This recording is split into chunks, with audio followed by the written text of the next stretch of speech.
Rumus yang pertama adalah kalau tidak ingin masalah, kalau semua masalah ingin solusinya, tempatkan diri bukan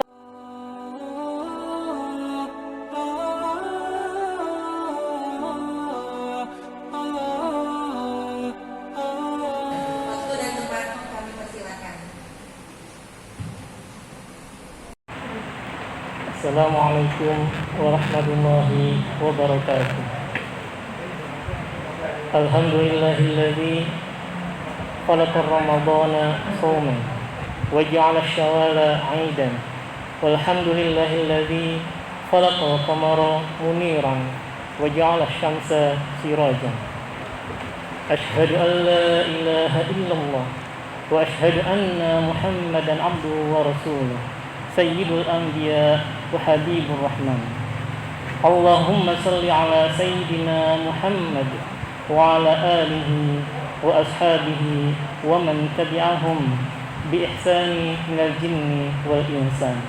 Allahumma hdina wahdi bina waj'alna sababan liman ihtada. Amma ba'd. Yang terhormat Bapak Bupati Bapak Haji Haryanto SHMM MSI atau yang mewakili, yang terhormat Ketua ID Pati Dr. Cahyono Hadi SH SPOG Konsultan, dan yang terhormat Bapak Ibu Dr. ID Cabang Pati. Alhamdulillah, alhamdulillah, alhamdulillah.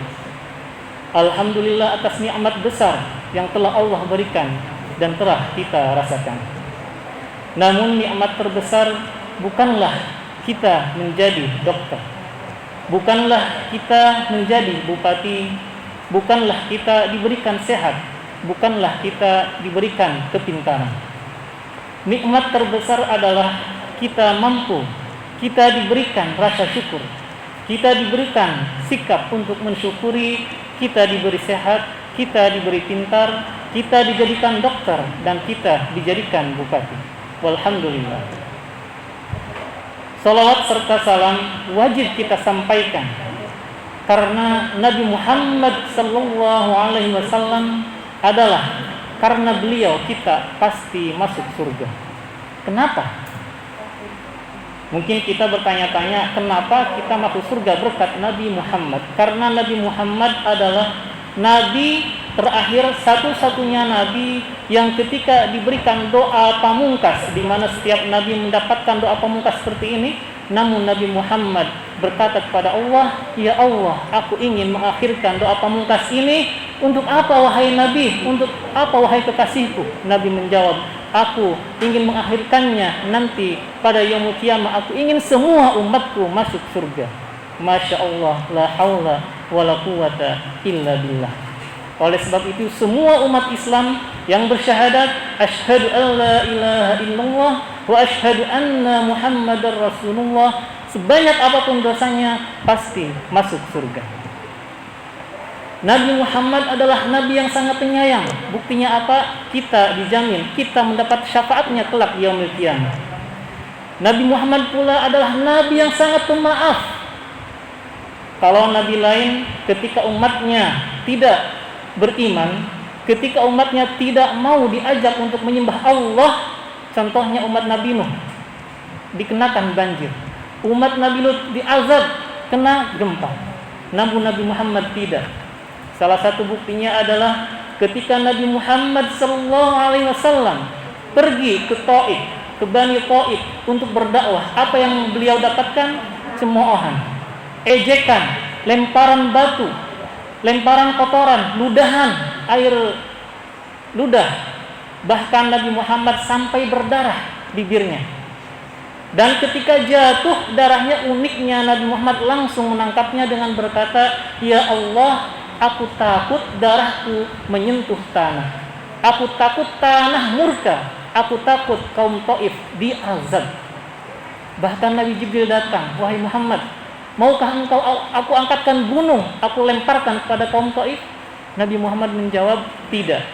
Aku ingin kaum Taif adalah kaum yang mampu tetap Islam, yang mampu menjaga iman dan Islam. Masya Allah, disakitin namun mendoakan yang baik, mendoakan yang terbaik. Pertanyaannya, kalau kita seperti itu, disakitin, diludahin, dilemparin, dihina, diejek, apa yang kita lakukan? Itu Nabi Muhammad. Salah satu buktinya lagi ketika Hamzah, Asadullah, singa Allah, Hamzah, paman Nabi, mati di medan perang, meninggal di medan perang pada perang Uhud. Hindun datang, kemudian jantungnya diambil. Bahkan menurut satu riwayat dimakan, saking bencinya Hindun sama Hamzah. Namun anehnya ketika Fathu Makkah, ketika Makkah ditaklukkan, ketika Nabi mampu menguasai Makkah, apa yang dilakukan Nabi? Ternyata Hindun, termasuk budaknya yaitu Wahsy, dibebaskan, tidak disiksa, tidak dijadikan hamba sahaya. Masya Allah. Orang yang menyakiti pamannya, ketika dia mampu mengalahkannya, menaklukkannya, tidak disiksa, tidak dijadikan hamba sahaya. Kalau kita, ada orang yang fitnah kita, ada orang yang zalim kita, apa yang kita lakukan? Bahkan salah satu sahabat Nabi yang paling hebat yaitu Abu Bakar, ketika anaknya yang tersayang Sayyidah Aisyah difitnah selingkuh, pada hadis itu cerita kebohongan, sedangkan ternyata yang menyebarkannya adalah keponakannya. Bahkan keponakannya tersebut yang membiayai hidupnya, yang memberi makan dan minumnya, yang memberikan pakaiannya adalah Abu Bakar. Ponakannya yang dibiayain Abu Bakar, dia yang menyebarkan fitnah anaknya selingkuh. Namun uniknya Sayyidina Abu Bakar memaafkannya. Oleh sebab itu topik kali ini adalah menjadi pemaaf. Mungkinkah? Karena terus terang kita mungkin baik sama orang yang baik. Mungkin kita baik kalau kita ada niat di balik batu. Namun ketika ada orang jahat sama kita, yang fitnah kita, yang zalim kita, mampukah kita memaafkan seperti Sayyidina Abu Bakar, seperti Nabi? Mungkin sekarang belum. Namun insya Allah di akhir pengajian kita akan bisa menjadi seperti Sayyidina Abu Bakar, menjadi Nabi Muhammad, seperti Nabi Muhammad SAW. Amin ya Rabbal Alamin. Sekarang izinkan saya bertanya, ibu-ibu di sini atau di Zoom ya, yang di Zoom mungkin susah ya. Yang di sini saya tanya, yang sudah bersuami tentunya, yang belum bersuami, insya Allah bapak dokter di sini ada yang mencari istri muda ya, insya Allah. Nah, dan insya Allah istri yang tuanya pun insya Allah tidak rela. Jadi mohon maaf ya, jadi belum saatnya, belum takdirnya, karena istri tuanya tidak rela. Namun jangan berdoa biar rela, kasihan. Oke, ketika ibu di sini punya suami, maukah suami ibu seorang yang egois, seorang yang bawel, seorang yang sensitif, seorang yang mudah marah? Ataukah mau suami yang pemaaf, penyabar? Ketika ibu buat salah, maukah suami ibu memarahin ibu bahkan di depan anak-anak? Menasihati ibu atau memarahi ibu bahkan di depan orang tua ibu atau di depan mertua? Ataukah mau suami yang ketika kita salah, beliau memaafkan kita bahkan sebelum kita minta maaf? Mau yang mana? Mau yang mana ibu-ibu? Yang kedua. Yang terakhir, bila kita pernah salah, maukah suami kita selalu mengungkit-ungkit masalah, mengungkit salah kita, bahkan kayak minum obat sehari 2 kali, pagi dan malam ya, yang sore? Mau seperti itu? Atau mau suami yang ketika kita pernah berbuat salah, suami kita memaafkan dan melupakan? Mau yang mana? Yang kedua. Alhamdulillah. Itulah kita. Masalahnya ibu seperti itu tidak sama suami. Suami pengennya apa coba? Yang pemaaf, yang penyabar, yang memaafkan tanpa diminta maaf, yang tidak pernah mengungkit-ungkit masalah. Ibu seperti itu sudah? Alhamdulillah mencoba. Insya Allah semuanya bisa. Kita itu fokus apa? Menuntut. Fokusnya nuntut yang terbaik dari pasangan. Fokusnya kita minta yang terbaik dari pasangan, namun lupa memberikan yang terbaik dari kita. Itu sama pasangan, sama suami atau sama istri. Sekarang sama anak.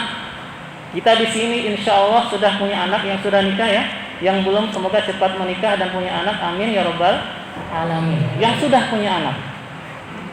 Kita maunya anak kita pintar ngaji. Maunya anak kita rajin sekolah. Maunya anak kita berprestasi. Maunya seperti itu. Telahkah kita memberikan yang terbaik untuk anak kita? Itu permasalahannya. Biasanya kita sekolah, alhamdulillah sekolah, ngaji, alhamdulillah ngaji, tapi tidak pernah memperhatikannya. Bahkan berangkat sama pembantu. Harusnya anak sekolah ditanya, nak ada yang susah enggak? Anak ngaji ditanya, nak sudah naik belum jilidnya? Sudah Al-Quran belum? Nak sudah hafal Al-Qurannya belum? Harusnya kita minimal bertanya. Perhatian kita di sana. Kita ingin anak yang terbaik, perhatian kita ternyata tidak diberikan. Na'udzubillah. Kita ngasih jajan oke. Ada yang 5.000, ada yang 50.000, ada yang 100.000. Anak SD, anak MTS, alias dikasih jajan 100.000, itu namanya menjerumuskan, bukan kasih sayang, bukan perhatian.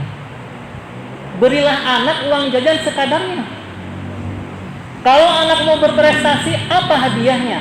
Nah, kalau kamu juara 1, ibu belikan sepeda, silahkan. Nah, kalau kamu pandai ngaji, ibu nanti umrohkan, ahlan. Tapi kalau ngasih uang jajan, bahkan besar, itu menjerumuskan, na'udzubillah, summa na'udzubillah.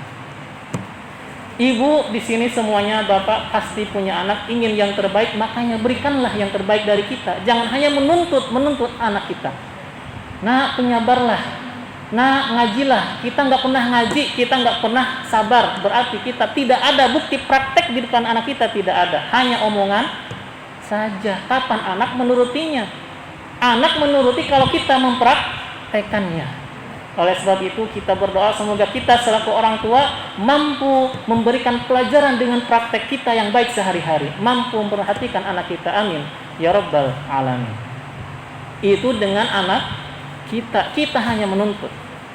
Yang lebih parah adalah dengan saudara kita, dengan kakak atau adik kita, dengan paman atau bibi kita.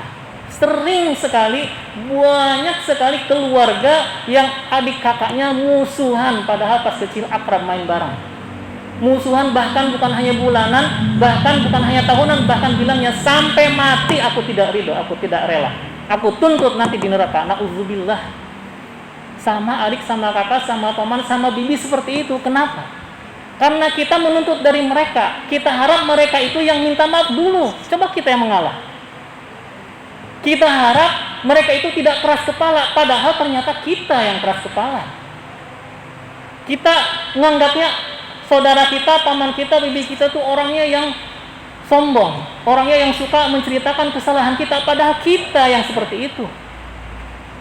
Kita tuh kemana-mana curhat, ke ustadz curhat, ke ayah ibu curhat, ternyata yang dicari pembenaran bukan kebenaran. Na'udzubillah. Itu sama saudara, sama di rumah saja masalah banyak dan tidak ada solusinya. Kenapa? Karena kita menuntut, meminta. Itu namanya egois, itu namanya serakah. Tidak pernah puas dengan apa yang dimiliki. Sekarang dengan masyarakat, baik itu di desa, di kota, atau dengan negara, banyak di sini pejabat. Alhamdulillah jadi pejabat. Ternyata dari kecil niat jadi pejabat yang dituju harta, yang dituju kaya. Ternyata jadi pejabat ingin terkenal, ingin punya kekuasaan biar saudara-saudaranya bisa masuk menjadi pejabat. Yang harusnya kita berkorban untuk bangsa dan negara, ternyata apa? Kita malah mengorbankan bangsa dan negara. Na'udzubillah.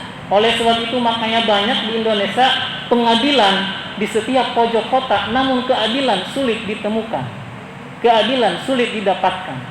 Kenapa? Karena tujuan pertama menjadi pejabat menuntut dari negara, menuntut dari masyarakat. Kita ingin yang terbaik dari negara, dari masyarakat, kita tidak mau memberikan yang terbaik dari kita. Na'udzubillah.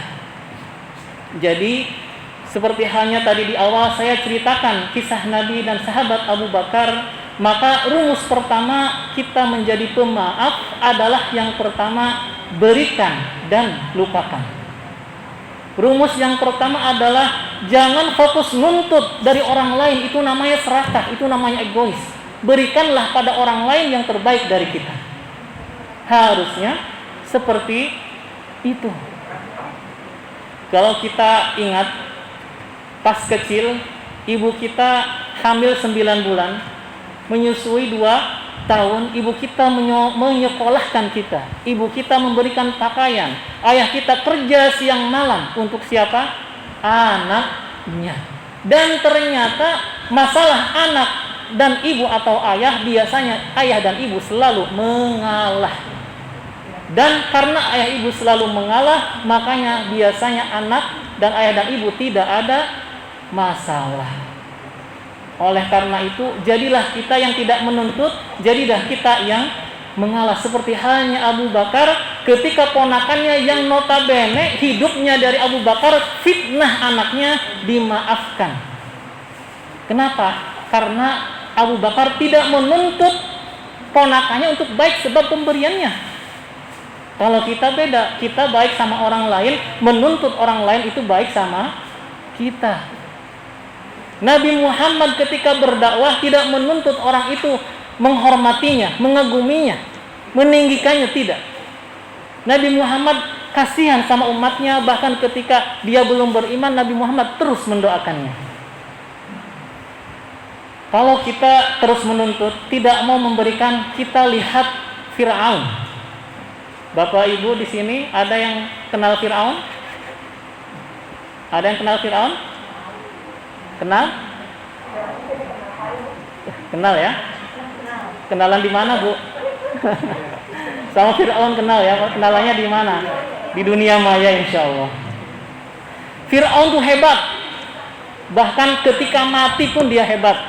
Saya dulu tinggal di Mesir, ceritanya pernah suatu ketika ke piramid. Dulu jenazahnya yang katanya Tuhan jadi jenazah mati ya. Tuhan mati di piramid, dikuburkan di sana. Namun sekarang dipindah ke museum. Ketika saya ke piramid waktu itu ongkosnya cuma 5.000. Karena tinggal di asrama. Kalau tinggal di luar asrama ongkosnya 20.000. Itu saya senang. Kenapa? Mahasiswa nggak punya duit ya. 20.000 dikurangi 5.000 kan sisa 15.000, bisa beli bakso, bisa beli jajan, kenyang, alhamdulillah. Sesampainya di piramid, Masya Allah Bu, Pak, gemeteran saya. Gemeteran, takut luar biasa. Kenapa? Bukan karena Fir'aun, karena diminta karcis lagi. Diminta duit lagi. Dimintanya berapa? 80.000. Saya bawa uang 50.000. Gemeteran saya, keringetan. Wah, ini diusir nih dari dalam. Fir'aun mati pun menyusahkan ya. Mati pun bikin stres, bikin pusing. Itu kisah Fir'aun. Fir'aun dia merasa dirinya Tuhan. Namun ternyata tetap menuntut dari rakyatnya. Tuhan menuntut rakyatnya. Mungkinkah seorang Tuhan menuntut rakyatnya? Harusnya memberikan ke rakyatnya kan? Dia menuntut rakyatnya menyembah dia. Bahkan saking takutnya, bayi yang baru lahir dari Bani Israel disembelih Bu. Pak, disembelih. Anak baru lahir kalau dari Bani Israel disembelih. Kenapa? Karena takut ketuhanannya diambil. Lucu kan? Apakah Tuhan seperti itu? Kita lihat Fir'aun. Kalau fokus sama dirinya, egois dan serakah, hancurlah dia. Makanya negara ini, Indonesia ini, kalau pejabat serakah, egois, mementingkan diri sendiri, kapan Indonesia hutangnya lunas? Kapan Indonesia tidak ada orang miskin? Kapan? Kenapa? Semua orang ingin kekayaan Indonesia. Presidennya ingin kaya, menterinya ingin kaya, bangsa dan negara dikorbankan. Harusnya pejabat mengorbankan dirinya untuk bangsa dan negara. Harusnya seperti itu. Sayyidul qaumi khadimuhum. Pemimpin pejabat suatu bangsa adalah khadimuhum, pembantunya. Saya ulangi, pejabat itu pembantu. Menjadi pembantu kok bangga, menjadi pembantu kok sombong, menjadi pembantu kok asa, kalau pas bahasa Sunda ya, asa aing uyah kidul gitu ya, cenah meureun. Jadi kalau menurut orang Sunda tuh, kalau kita jadi pejabat tuh kayak pokoknya segala sesuatu kalau tidak ada saya tidak bisa. Padahal pembantu. Dan pejabat yang baik adalah pembantu yang rendah hati, yang memberikan yang terbaik dari kita, yang ketika diberikan uang triliunan dia nolak kalau itu adalah suap. Kita sudah kaya, digaji ratusan juta, dikasih uang triliunan masih nerima, padahal uang tidak halal. Na'udzubillah. Itu Fir'aun, sebab dia ingin untuk dirinya yang terbaik, tidak mau mengeluarkan yang terbaik, hancur binasa. Itu Fir'aun. Ada lagi menterinya Qarun. Bahkan harta kekayaannya diceritakan kuncinya 100 onta membawa, itu baru kuncinya, Bu, Pak. Sekarang ibu bapak di sini yang kaya, kira-kira kunci kekayaan ibu diangkat sama kucing, sanggup nggak? Sanggup. Baru kucing sudah sanggup. Qarun 100 unta tidak sanggup. Masya Allah, sekaya apa? Bahkan di berita ya, di Pati ada orang gali tanah di belakang rumah, nemu sendok dan piring terbuat dari emas, bilangnya apa? Harta Qarun. Padahal Qarun tinggalnya di Mesir ya, bukan di Indonesia, bukan di Pati, bilangnya harta Qarun. Saking kayanya loh, dari Mesir nyampe ke Indonesia. Itu kok sekayanya Qarun, bahkan katanya saking kayanya, hartanya sedalam lautan, ternyata binasa hartanya, hilang tidak dimakan. Dia tidak hidup seumur hidup. Meskipun kaya, ternyata binasa. Oleh sebab itu, saya ingatkan lagi, rumus yang pertama adalah kalau tidak ingin masalah, kalau semua masalah ingin solusinya, tempatkan diri bukan orang yang menuntut, tapi tempatkan diri, jadilah diri itu orang yang memberi. Jadilah kita lawan kita. Jadilah seorang istri suaminya, dia merasakan kalau suami pengen apa ya. Kalau seorang ayah, jadilah anaknya. Kalau seorang anak, aku ingin ayah seperti apa ya. Kalau seorang saudara yang saudaranya memusuhin dia, kita coba menjadi saudara yang musuhin dia. Dia ingin apa dari kita? Harusnya seperti itu. Dan semoga dengan rumus yang pertama ini kita mampu menjadi seperti Sayyidina Abu Bakar, mampu seperti Nabi Muhammad sallallahu alaihi wasallam, yaitu menjadi pemaaf. Dan yang kedua, rumus yang kedua adalah ingat tugas kita. Kalau kita lihat matahari tanpa lelah, tanpa bosan, terus menyinari. Kita lihat bulan tanpa lelah, tanpa bosan, terus memberikan kenyamanan. Kita lihat air, Masya Allah, menyegarkan. Bahkan dikatakan manfaat air tidak bisa dikalkulasikan. Kita lihat api selalu ada apabila kita membutuhkan. Kenapa? Karena mereka melakukan tugasnya. Pertanyaannya, tugas kita apa? Tugas kita adalah wama khalaqtul jinna wal insa illa liya'budun. Tugas kita tidak lain tidak bukan adalah menyembah Allah Ta'ala, adalah kita hamba sahayanya Allah Ta'ala, kita budaknya Allah Ta'ala. Bapak Ibu tahu hamba sahaya kan? Tahu budak? Budak atau hamba sahaya itu bukan pembantu. Kalau pembantu membersihkan rumah, mengurus anak kita, memasak, pembantu masih kuasa. Dia bisa nuntut duanya kalau nggak ngasih gaji. Hamba sahaya, bahkan hamba sahaya itu sama dirinya sendiri dia tidak kuasa. Saya ulangi, hamba sahaya budak sama dirinya. Budak itu orang yang kalah perang, akhirnya diambil jadi budak hamba sahaya. Bahkan sama dirinya sendiri seorang hamba sahaya tidak kuasa. Tuannya berhak menjual dia. Tuannya berhak menggauli dia. Tuannya berhak menyiksa dia. Saking tidak kuasanya sama dirinya.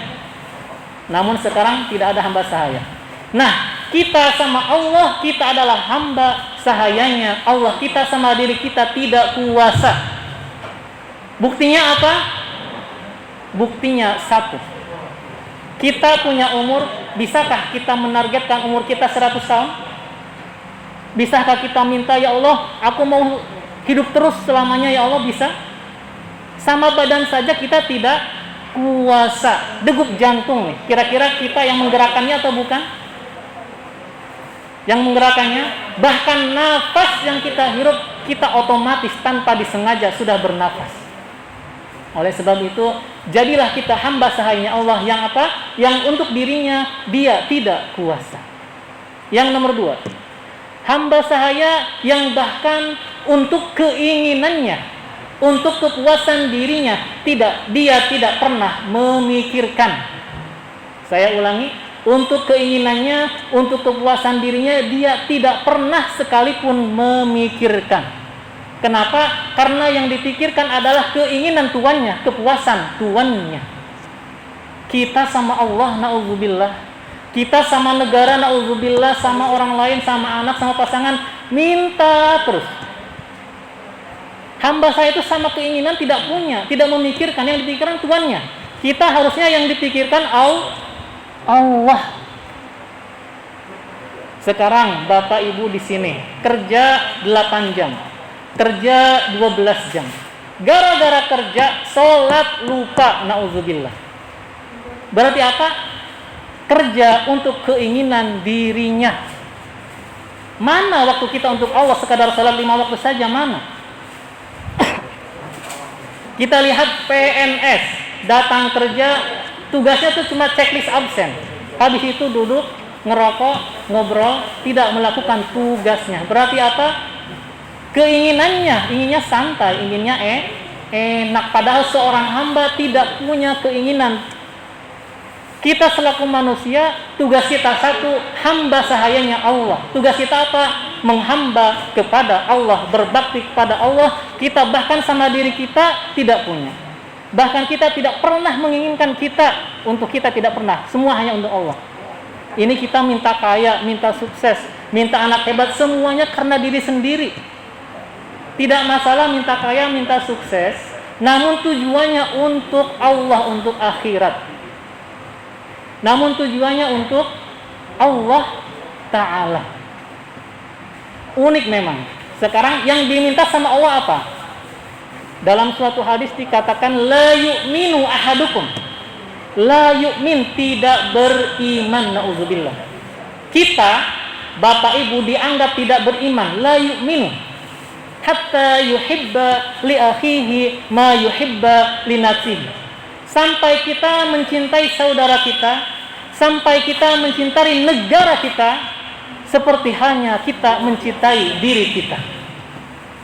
Sampai kita mampu memberikan yang terbaik untuk saudara kita, untuk negara kita, untuk pasangan kita, untuk anak kita, seperti halnya kita mengharapkan mereka memberikan yang terbaik pada kita. Yang Allah inginkan adalah la yu'minu ahadukum, tidak beriman kamu hatta yuhibba li akhihi ma yuhibba li nafsihi, sampai kamu ingin orang lain seperti kamu. Sayyidah Fatimah dalam suatu kisah mau makan malam sama Sayyidina Ali, sama Hasan dan Husain. Pas mau makan, dan ternyata makanannya mereka itu roti satu dipotong jadi 4, saking tidak punyanya. Roti satu jadi 4. Tidak ada lagi, Bu, Pak, tidak ada lagi.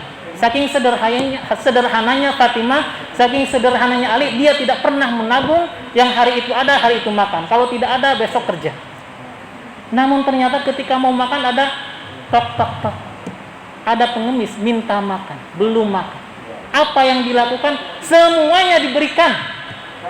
Tidak ada satupun yang tersisa untuk Sayyidina Ali, Sayyidah Fatimah, untuk Hasan dan Husain. Padahal mereka puasa. Kalau kita mampu seperti itu? Belum mampu. Hampir semua sahabat Nabi yang awalin, yang di awal-awal, semuanya seperti itu, mementingkan orang lain daripada dirinya. Hadis yang kedua juga adalah man la yarham la yurham. Orang yang tidak menyayangi jangan berharap disayangi. Oke, mungkin sampai di sini karena sudah 29 menit. Intinya pada pengajian kali ini adalah yang pertama, marilah kita ingat tugas kita, yaitu hamba sahayanya Allah. Kita tidak berhak punya keinginan, tidak berhak menuntut Allah. Yang pertama. Yang kedua, janganlah menuntut pasangan, menuntut keluarga, menuntut negara. Berikanlah yang terbaik dari kita untuk mereka. Yang ketiga, ini adalah halal bihalal, acara saling memaafkan. Maka ingatlah, memaafkan itu pasti masuk surga. Dalilnya apa? La yadkhulul jannata qati'un, orang yang memutus tali silaturahim pasti masuk neraka. Berarti orang yang menyambung silaturahim pasti masuk surga. Dalam suatu hadis lagi dikatakan, laisal wasil bil mukafi walakinnal wasil man idza qata'at rahimahu wa salaha. Orang yang menyambung silaturahim bukan baik sama orang yang baik. Ingat-ingat, kalau mau masuk surga adalah menyambung silaturahmi. Namun menyambung silaturahim bukan baik sama orang baik, itu namanya menjaga persaudaraan. Namun menyambung silaturahim yang pasti masuk surga adalah man idza qata'at rahimahu wa shalah. Orang yang diputus persaudaraannya, dia memaafkannya, dia melupakannya, dan dia tetap menjadi saudaranya, tetap menjadi temannya. Wal afu minkum, wassalamualaikum warahmatullahi wabarakatuh.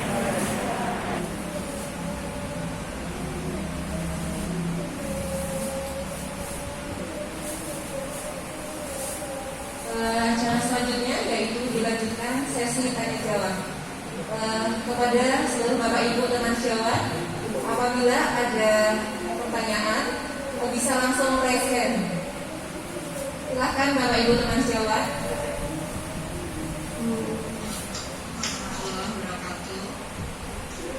Waalaikumsalam. Yang bertanya, ya. saya Dr. Mela dari RSUD Ras Wonokami. Alhamdulillah bisa diberikan kesempatan bertanya. Bahwa tadi bisa dari Sayyidina Ali dan Fatimah yang adalah ratu dan putri dari istilahnya presiden saat itu. Tapi masya Allah hidupnya sangat sederhana. Dia juga tetap berjati. Kemudian yang kedua yang ingin saya tanyakan adalah terkait dengan tadi bahwa tugas kita adalah hamba Allah. Oleh karena itu bagaimana untuk menanggapi di sini khususnya dokter, bagaimana supaya dalam aktivitas kesehariannya itu menjadi salah satu jalan sebagai ibadah kepada Allah. Itu apa yang harus kami lakukan, mungkin dari niatnya atau bagaimana apa yang kami lakukan melayani pasien itu menjadi salah satu ibadah. Itu saja yang saya katakan. Terima kasih atas jawabannya. Wassalamualaikum warahmatullahi wabarakatuh. Assalamualaikum warahmatullahi wabarakatuh. Mohon maaf Dr. Bella, untuk pertanyaan yang pertama bisa diulang lagi dok? Dan suaranya agak berbeda lagi ya dok. Oke, langsung saja dijawab oleh Ustadznya. Ustaz. Pertanyaannya sangat bagus, luar biasa. Ini pertanyaan bukti dari sucinya hati ibu, masya Allah. Jadi kita bertugas menjadi dokter. Bagaimana cara kita agar ketika kita bertugas kita mampu ikhlas, mampu melakukan tugas dengan niat apa? Itu adalah tugas kita. Itu adalah bukti bahwa kita hamba Allah Subhanahu wa taala yang tidak menginginkan kekayaan, namun semata-mata membantu Allah, membantu sesama. Dikatakan dalam sebuah niat, innama a'malu binniyati wa innama likulli imri'in ma nawa. Ada lagi dalam suatu usul fikih dikatakan, ma la yatimmu illa bihi fa huwa wajib. Jadi ibu bekerja sebagai dokter, bapak bekerja sebagai dokter, itu wajib. Ma la yatimmu illa bihi fa huwa wajib. Kenapa? Kita haji butuh uang, kita sholat butuh pakaian, kita menyekolahkan anak butuh biaya, kita menafkahi anak istri butuh uang. Makanya kerja itu wajib, fardu ain.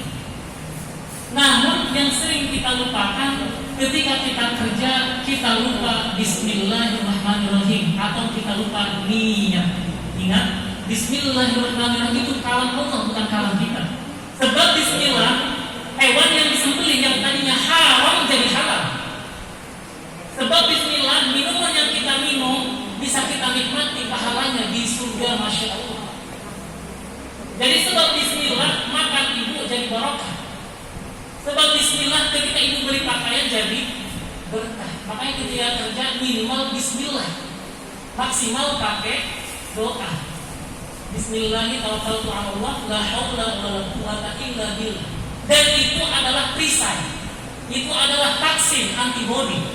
Ketika ada orang lain mengajak untuk korupsi, insya Allah karena niatnya kita menghamba sama Allah, niatnya kita adalah menjadi budaknya Allah, kita membantu Allah dengan membantu sesama. Jadi ibu kerja jadi dokter itu bukan mencari uang, tapi membantu orang yang sakit. Niatnya seperti itu. Ketika ada orang nyuap ibu untuk korupsi, maka insya Allah ibu punya tanggung tidak. Kenapa? Kalau saya menerima suap pasti masuk neraka. Kalau saya menerima suap berarti saya kerja untukku, serakah egois, bukan untuk Allah, bukan untuk Allah. Itu mungkin jawabannya Ibu. Ada pertanyaan lain? Atau mungkin saya menjawab pertanyaan yang ditulis? Oh iya, terima kasih Dr. Mela atas pertanyaannya. Untuk pertanyaan selanjutnya, ini dari Dr. Aini Suwondo. Assalamualaikum Us, izin bertanya. Ketika kita menghadapi orang lain, seringkali harus menahan amarah karena merasa terzolimi atau merasa kesal karena dimarahi. Padahal kita sudah berusaha melakukan yang terbaik. Akhirnya kita diam, tapi dalam hati belum bisa ikhlas dan berpikir, sudahlah, biar urusannya sama Allah saja.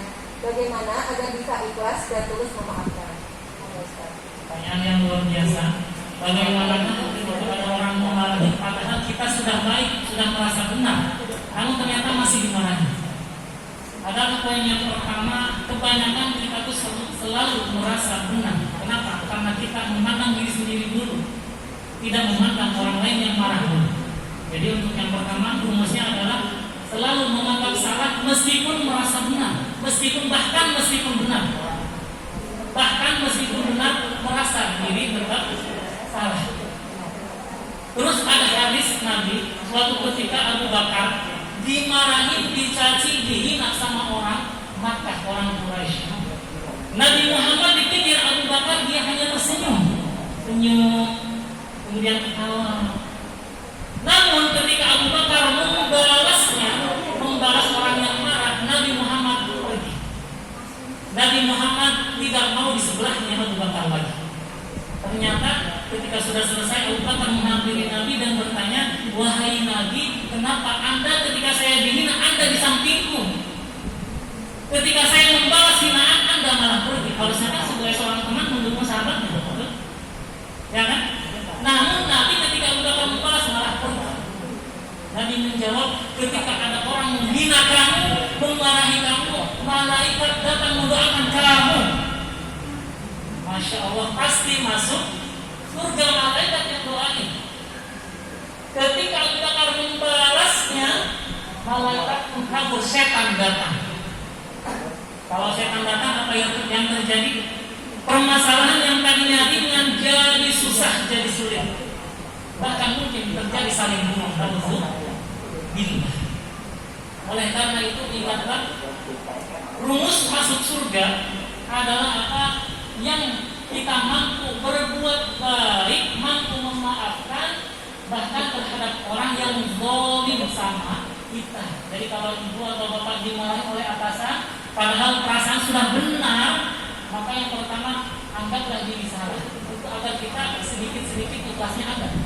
Yang kedua itu adalah tiket masuk surga. Bahkan dalam suatu kitab diceritakan ada seorang suami yang masuk surga sebab apa? Sebab ketika istrinya marah sama dia, bahkan tiap kali dia tidak pernah balik marah, langsung memaafkan.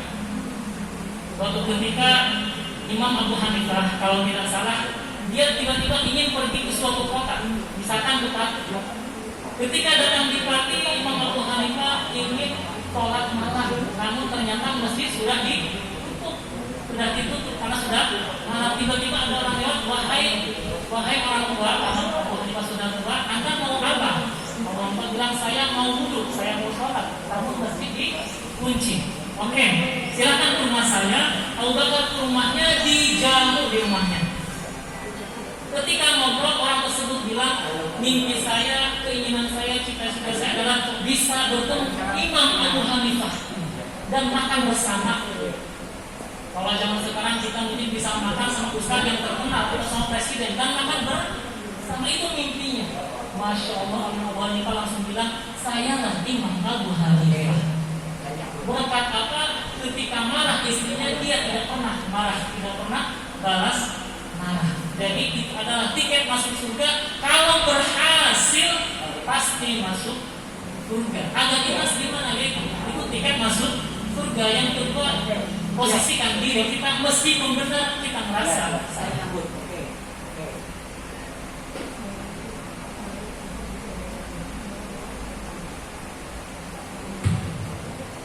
Terima kasih Ustaz untuk jawabannya.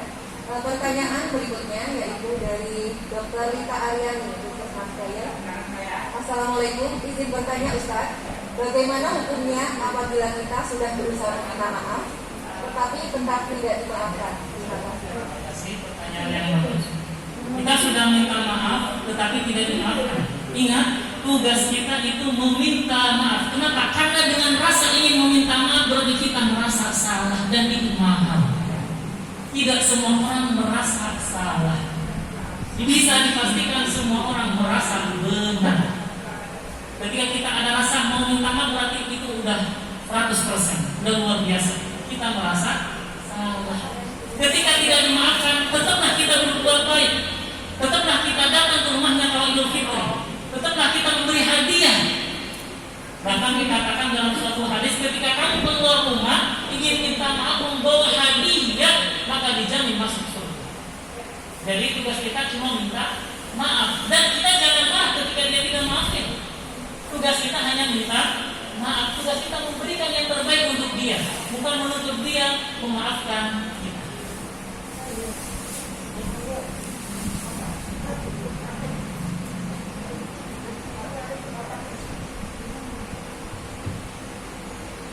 Cukup jelas ya Dr. Rita Aryani untuk jawaban dari Ustaz. Untuk pertanyaan berikutnya dari Dr. Mutiara Lansari. Pertanyaannya, Ustaz, bagaimana kalau sampai terjadi penganiayaan? Apakah kita juga harus memaafkan atau melawan? Seperti kasus perawat dipukul oleh keluarga pasien. Bagaimana kalau terjadi penganiayaan, perawat dipukul oleh pasien? Maka di sini ada hablum minallah, ada hablum minannas. Hubungan kita sama Allah dan hubungan kita sama sesama. Kalau kita yakin pasien yang salah, agar dia jerak tidak masalah dilaporkan ke pengadilan, tidak masalah. Tujuannya apa? Bukan tujuannya kita ingin dia di penjara, bukan. Kita tujuannya apa? Agar dia balik, agar dia sadar bahwa asalnya itu adalah salah, agar tidak diulangi. Tidak masalah kita melapor ke pengadilan. Bahkan dianjurkan kalau orang tersebut memang ternyata orang yang suka mukul. Namun di samping itu kita tetap menjaga hubungan dengan Allah apa? Maafkanlah dia meskipun telah memukul kita. Maafkanlah dia meskipun kita melaporkan. Ketika dia datang kita bilang saya telah memaafkannya. Kenapa? Karena ini adalah mungkin tidak datang lagi kesempatan, mungkin hanya datang sekali seumur. Ketika kita mampu maka insya Allah surga jaminan. Lalu ketika si keluarga pasien misalkan minta tolong dicabut saja tuntutannya, maka alangkah baiknya kita mengambil tuntutannya karena dia sudah datang ke rumah kita sudah minta maaf, berarti tandanya dia sudah merasa salah. Ya. Baik, terima kasih Ustaz. Ya. Ustaz. Dan kita berdoa, mari kita istighfar bersama-sama. Astagfirullahaladzim. Astagfirullahaladzim. Astagfirullahaladzim. Bismillahirrahmanirrahim. Alhamdulillahirabbil alamin. Allahumma shalli ala sayyidina Muhammad. Allahumma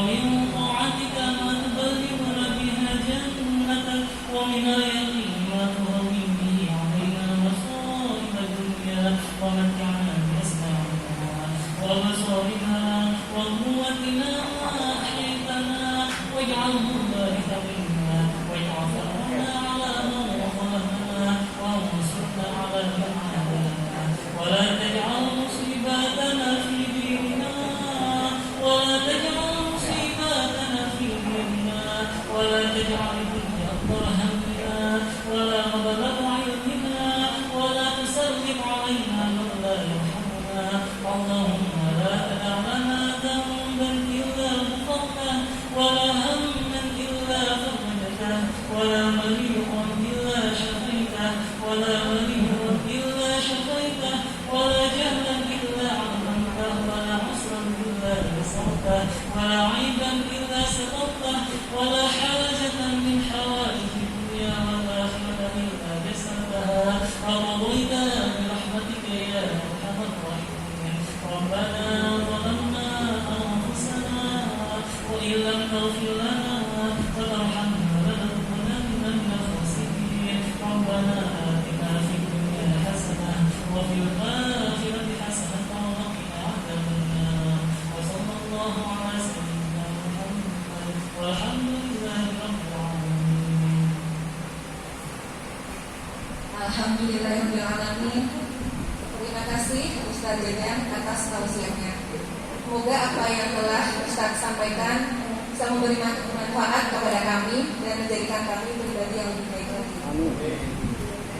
Acara yang selanjutnya yaitu ucapan halal bihalal kepada Bapak Bupati atau yang mewakili, mohon berkenan untuk Bapak Bupati atau yang mewakili